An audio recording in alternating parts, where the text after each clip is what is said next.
بریم با هم این استند خوشگل رو درست کنیم. به این مقدار چسب چوب نیاز داریم برای وصل کردن گلبرگ‌ها به هم دیگه.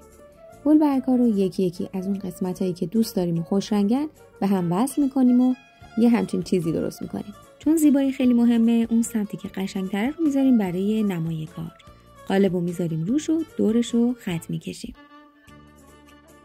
بعد با یه قیچی ظریف دور تا دور کار رو قیچی می‌کنیم. بعد می‌ذاریم کنار تا چسب چوبش کامل خوش بشه. حالا رزین رو آماده می‌کنیم. بعد از 3 دقیقه استراحت توی قالب می‌ریزیم. یک کم دیگه به رزین استراحت میدیم و حبابای روی کار رو با فندک میگیریم. قلب خوشگلمون رو وارد قالب میکنیم و سعی میکنیم حبابای زیر کار رو خارج کنیم. بعد از 24 ساعت کار ما خوش شده و میتونیم مرحله بعد رو اجرا کنیم. رنگ خمیری سفید و رزینمون آماده است.